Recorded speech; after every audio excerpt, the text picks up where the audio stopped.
नमस्कार.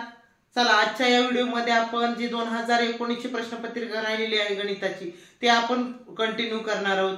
तर पहा, व्हिडिओ शेवटपर्यंत पहा आणि जर तुम्हाला शिकवण्याची माझी पद्धत आवडत असेल तर लाईक करत चला आणि इतर आपल्या नातेवाईकांना जे काही स्पर्धा परीक्षेची तयारी करत आहेत त्यांच्यापर्यंत आपले व्हिडिओ पाठवा. चला आजच्या व्हिडिओमध्ये 2019 चे खूप महत्त्वाचे उदाहरण आहेत आजच्या व्हिडिओमधले, तर ते आपण या ठिकाणी पाहणार आहोत. शेवटपर्यंत व्हिडिओ पहा, खूप महत्त्वाची उदाहरणं आहेत. पहिलं उदाहरण पहा, एका खोक्यात 500 अंडी आहेत.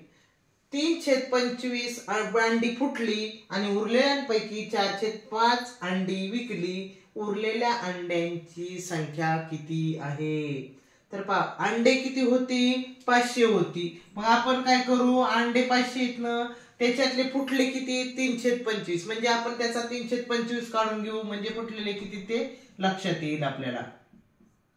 25 दुने 50 0 म्हणजे 20×60 अंडी काय झाली? फुटली. बघा किती फुटली? 60 अंडी फुटली. किती पैकी? 500 पैकी. 500 पैकी जर 60 अंडी फुटली तर उरले किती? म्हणून 500 वजा 60 उरले 440 अंडी उरली. बघा आता परत त्या उरलेल्यांमध्ये काय सांगितले आपल्याला? 4/5 अंडी विकली. म्हणजे हे जे आहे 440 त्याचे 4/5 अंडी विकली. म्हणजे आपण काय करू, 440 चे 4/5 काढू आपण. 45 4 45 40. आता 88 गुणिले 4 यांचा गुणाकार करू. 8 × 32 7 3 8 × 32 आणि 3 35. म्हणजे पहा सगळे मिळून किती? 88 अंडे काय झाले? विकली. मग राहिले किती? 352 राहिले. किती राहिले? 352 राहिले. तर आपल्याला काय विचारले पहा, उरलेल्या अंड्यांची संख्या किती? नाही सर, म्हणजे पहा किती? 352 अंडी विकली. 352 अंडी विकली तर उरले किती? म्हणजे बघा 500 मधून किती राहिले होते? 440. 440 मधून 352 अंडी काय झाली? 400 मधून 352 अंडी काय झाली? विकलेली. विकले म्हणून आपण त्याची काय करू? वजाबाकी करू. वजाबाकी केल्यानंतर आलं 88. म्हणजे 88 ही अंडी काय झाली? उरली. होते सुरुवातीला 500, त्याच्यातले 3/25 आपले फुटलेले. म्हणजे किती फुटलेले? 60 फुटले. 60 फुटल्यानंतर मग राहिलेच किती? फक्त 440 अंडे राहिले.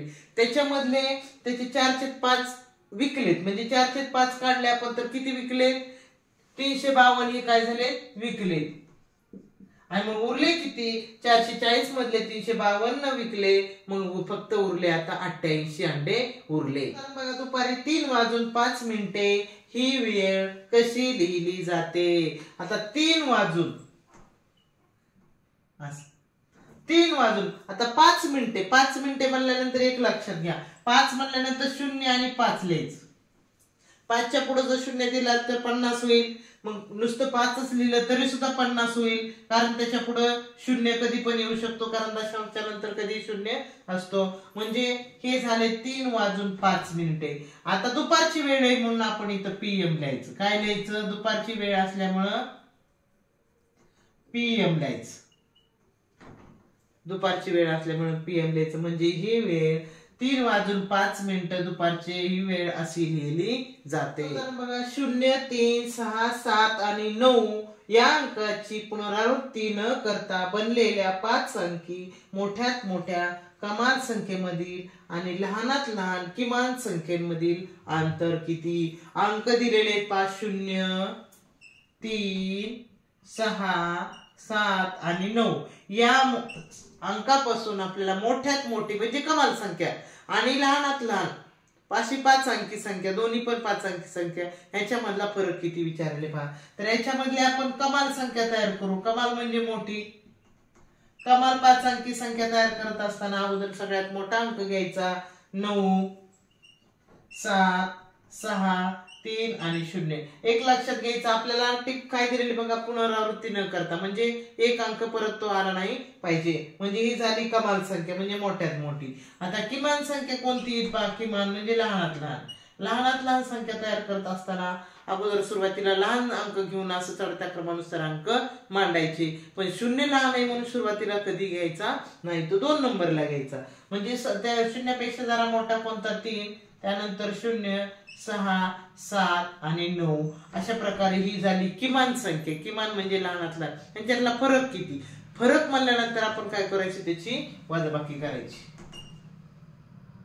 1, 5, 9, 6, 6 किती आलं पहा, 66,951. बघा, एक वस्तू रुपये 500 ला विकली आणि तोटा झाला, आणि जर ती वस्तू 700 ला विकली असती तर तोट्याच्या तिप्पट नफा दुकानदाराला झाला असता, तर त्या वस्तूची खरेदी किंमत किती. बघा, एक लक्षात घ्या, जेवढा तोटा झाला त्याच्या तिप्पट नफा झाला असता कधी, ज्यावेळेस 700 ला वस्तू विकली असती. म्हणजे एक लक्षात घ्या, पहिली 500 ला विकली होती त्यावेळेस तोटा झाला होता. तोटा किती झाला होता माहित नाही आपल्याला, म्हणून तोटा बरोबर x मानू. 500 ला विकल्यानंतर म्हणजे ज्यावेळेस विक्री किंमत 500 होती त्यावेळेस तोटा होत होता, आणि ज्यावेळेस विक्री किंमत 700 असेल त्यावेळेस तोट्याच्या तिप्पट नफा होत होता. म्हणजे तोटा किती x आहे, मग नफा किती झाला, नफा बरोबर तोट्याच्या तिप्पट म्हणजे 3x नफा होत होता. म्हणजे पहा, 500 रुपये ज्यावेळेस विक्री किंमत होती त्यावेळेस तोटा x होत होता, 700 होती त्यावेळेस त्याच्या तिप्पट नफा होत होता म्हणजे 3x. मग कितीचा फरक झाला बघा, तर ह्याच्यामध्ये किमतीत कितीचा फरक पडला, 200चा. 200 ज्यावेळेस किंमतीत फरक पडला त्यावेळेस पहा कितीचा फरक झाला, तर पहा तोटा x आणि परत नफा 3x, म्हणजे कितीचा झाला, x अधिक 3x मिसळावं लागतील, कारण नफा तिप्पट आहे आणि तोटा अगोदर x होता, म्हणजे दोन्ही मिळून किती झाले, 4x झाले. म्हणजे 200 बरोबर 4x, म्हणून x बरोबर 200 भागिले 4 म्हणजेच किती झालं, 4 25 0.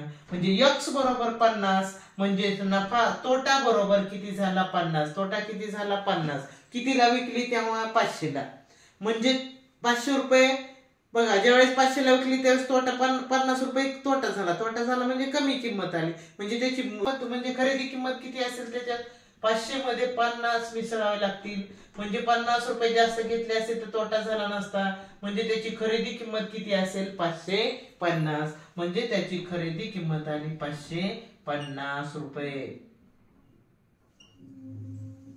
उदाहरण बघा, 0. पुढचं उदाहरण बघा, -1 ला त्यानेच 100 वेळा गुणल्यास गुणाकार किती येतो. -1 ला त्यानेच म्हणजे -1 गुणिले -1 अशा प्रकारे जर 100 वेळा गुणलं तर त्याचा गुणाकार किती येतो. एक लक्षात घ्या, आता आपण जर 2 वेळा जर गुणाकार केला याचा तर काय होईल पहा, तरी 1 ने 1 ला किती वेळा गुणलं तरी 1च येतो. फक्त प्रश्न पडतो तो चिन्हाचा. आता चिन्ह बघा, 2 वेळा जर गुणाकार केला तर किती येतो, प्लस गुणिले प्लस. 2 वेळा जर गुणाकार केला तर किती येतो, मायनस गुणिले मायनस म्हणजे प्लस. म्हणजे 2 वेळा केला तर प्लस. आता जर 3 वेळा केला तर किती होईल बघा, -1 गुणिले -1 गुणिले -1. 3 वेळा गुणाकार केला तर 1. किती वेळा गुणाकार करा, 1च येणार. फक्त चिन्ह कोणतं येईल हे महत्वाचं आहे. आता बघा, मायनस न मायनसला गुणलं प्लस आलं, परत पुन्हा त्याला मायनसने गुणलं म्हणजे प्लस गुणिले मायनस जर केलं तर किती येतं, मायनस. म्हणजे ज्यावेळेस विषम संख्येच्या इतका ज्यावेळेस गुणाकार येतो त्यावेळेस ते मायनसचं चिन्ह येतं, आणि जर समसंख्येच्या तितका गुणाकार असेल तर त्यावेळेस ते प्लस चिन्ह. आता आपल्याला किती वेळा गुणाकार करायचा, 100 वेळा. म्हणजे ती समसंख्या आहे. समसंख्येच्या वेळा जर गुणाकार केला तर ती संख्या म्हणजे धन येते, म्हणजे ऋण येत नाही. म्हणजे जर 0 म्हणजे जर -1 ला 100 वेळा जर त्याचा गुणाकार केला तर त्याचं उत्तर येणार +1. म्हणजे -1 ला जर 100 वेळा गुणलं, 100 वेळा त्याचा गुणाकार केल्यास किती येईल, +1 येईल. आता 1 तर किती वेळा गुणाकार केला, 1 ने 1 ला तरी 1च येतं, फक्त चिन्हाचा फरक असतो. बघा, चिन्ह जर समसंख्येच्या इतका जर गुणाकार, आता ही 1 आणि 1 म्हणजे 2 वेळा जर गुणाकार केला तर मायनस मायनसचं प्लस झालं. 3 वेळा गुणाकार केला तर मायनसच राहिलं. म्हणजे समसंख्येच्या वेळा इतका गुणाकार केला तर प्लस होतं, विषम संख्येच्या वेळा गुणाकार केला तर मायनस होतं. म्हणजे 100 ही सम आहे, म्हणजे त्याचं उत्तर येणार. पद्धतीमध्ये सुलभीकरण केल्यास 2.75 वजा 1.25 अधिक 4.75 वजा 3.80 याचे उत्तर किती येईल? पहा, ही दशांश अपूर्णांकाचं आपण अपूर्णांकामध्ये रूपांतर करून घेऊ. 2.75 म्हणजे याचा दशांश काढायचा म्हणजे खाली छेद किती आला? 100 वजा 1.25 याचा पण दशांश दोन स्थळ काढायचं म्हणल्यानंतर खाली 100 आलं, वर झाले 125 अधिक 4.75 याचा पण दशांश काढायचा म्हणल्यावर छेद आले 100 आणि वर आलं 475 वजा याचा दशांश काढताना 380/100 अपूर्णांकामध्ये दिलेले आपल्याला. मग आता काय करू? पहिल्यांदा वजाबाकी करून घेऊ. वजाबाकी करत असताना 5 मधून 5 गेले 0, 7 मधून 2 गेले 5, 150/100 ही झाली पहिली वजाबाकी. अधिक 475/100 यांची बेरीज करू. आता बेरीज करत असताना बघा किती येईल? तर 5 0 5, 7 आणि 5 12, 2चा हातची आला 1 6, 625/100 ही झाली बेरीज. आता राहिलेली पुढची वजाबाकी वजा 380/100 वजाबाकी करू. छेद 100 जशाच तसा. बघा 5 मधून 0 गेले 5 राहिले, 12 मधून 8 गेले 4 राहिले, 5 मधून 3 गेले 2 राहिले, 245/100 याला आपण संक्षिप्त रूप देऊ. 5 ने भाग जाते ह्याला. 5 दोन्ही 10, 0 20 आले, खाली आलं, वर आलं 5 चौक 20, 4 उरले, 5 9 45 म्हणजे 49/20 याला आपण काय करू? पूर्णांकयुक्त अपूर्णांकामध्ये मांडणी करू याची. छेद 20 जशाच तसा. 20 दोन्ही 40, उरले 9, वरी उरलेले 9 म्हणजे उत्तर आलं 2.9/20. तर पहा, जर खाली 100चा पर्याय नसेल तर आपण संक्षिप्त रूप करू. पर्यायामध्ये छेद 20 आहेत म्हणून संक्षिप्त रूप करून आपण त्याचं छेद 20 केला आणि नंतर पूर्णांकयुक्त अपूर्णांक केला. 2019 ची जी गणिताची प्रश्नपत्रिका आहे त्याच्यातलं आपण हे शेवटचं उदाहरण या ठिकाणी अभ्यासणार आहोत. खूप महत्वाचं उदाहरण आहे, पहा नीट लक्ष द्या. एका आयताकृती जमिनीची लांबी तिच्या रुंदीच्या दुप्पट आहे. 8 मीटर बाजू असलेल्या चौरसाकृती पोहण्याच्या तलावाने एका भूखंडात त्या भूखंडाचा 1/8 भाग व्यापलेला आहे. तर त्या भूखंडाची लांबी किती आहे? आयताकृती जमिनीचा भूखंड आहे. पहा, आयताकृती जमिनीचा अशा प्रकारचा हा भूखंड आहे आणि या भूखंडाची लांबी रुंदी आपल्याला माहित नाही, पण रुंदीच्या दुप्पट आहे पहा लांबी तिची. आणि त्याच्यामध्ये 8 मीटर बाजू असलेला चौरसाकृती तलाव आहे. मग याच्यामध्ये 8 मीटर बाजू असलेला अशा प्रकारे समजा हा या ठिकाणी 8 मीटर बाजू असलेला हा चौरसाकृती तलाव आहे. त्याची बाजू 8 मीटर अशा प्रकारचा त्या जमिनीमध्ये 8 मीटर बाजू असलेला तलाव आहे. आणि जो तलावाचे जे क्षेत्र आहे त्याने 1/8 भाग हा तलावाने व्यापलेला आहे. कशाच्या? जमिनीच्या. तर मग आपल्याला एक लक्षात घ्यावं लागेल, मग ह्या जमिनीचं क्षेत्रफळ किती तयार होईल हे आपण काढू. बघा आता हा जो तलाव आहे, हा तलाव, या तलावाने काय केले पहा, 1/8 भाग व्यापलेला आहे हा जमिनीचा. जमिनीचा काय केलं? 1/8 भाग व्यापलेला आहे. मग आपण काय करून घेऊ? पहिल्यांदा तलावाचं क्षेत्रफळ काढून घेऊ. तलावाचे क्षेत्रफळ बरोबर तलावाचे क्षेत्रफळ बरोबर, आता तलावाची किती बघा बाजू दिलेली चौरसाकृती 8 बाजू दिलेली म्हणजे बाजूचा वर्ग हे त्याचं क्षेत्रफळ आहे. म्हणजेच 8चा वर्ग म्हणजे 8 8 64 चौरस मीटर हे झालं तलावाचं क्षेत्रफळ. आता हे जे 64 चौरस मीटर हे जे क्षेत्रफळ आहे ते त्या भूखंडात ही जी जमिनीचा भूखंड आहे त्यातला फक्त 1/8 भाग आहे. किती? 1/8. 1/8 म्हणजे 8 भागापैकी 1 भाग हे फक्त तलावाचं क्षेत्रफळ आहे. म्हणजे 8 भागापैकी 1 भाग म्हणजे किती? 64 आहे. 8 भागापैकी 1 भाग म्हणजे 64. तर मग 8 भाग म्हणजे किती असतील? पूर्ण जमिनीचा भाग किती असेल? मग 8 भाग म्हणजे 8 64 गुणिले 8.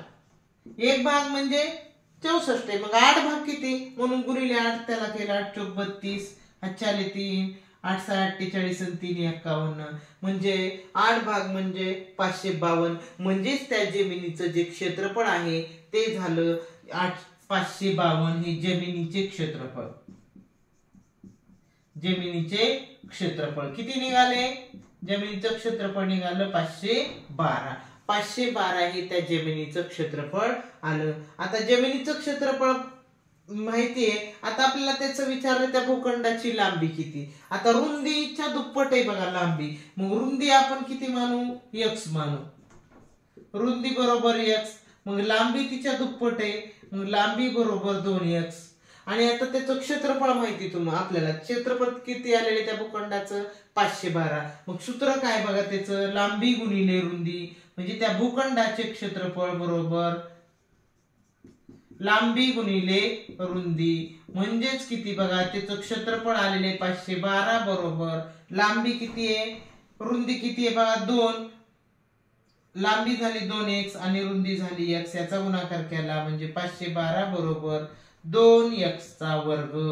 आता 2x वर्गाला गुणिले म्हणून पुढे आपण काय करू? 512 ला ती 2 भागिले करू आपण आणि पुढे x चा वर्ग जशाच तसे. 2 दुने 4 1 उरला.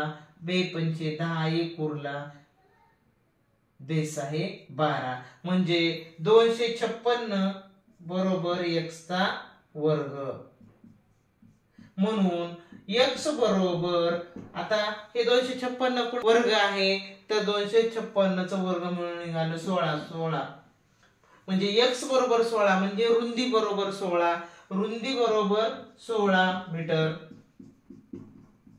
आणि लांबी किती येईल पहा. मग रुंदीच्या दुप्पट आहे म्हणून लांबी बरोबर 16 गुणिले 2 म्हणजे 16 दोन्ही 32 मीटर ही लांबी त्या पूर्ण भूखंडाची येईल. तर पहा विद्यार्थ्यांनो, शेवटपर्यंत व्हिडिओ पाहत चला. खूप महत्त्वाचे उदाहरण आहेत.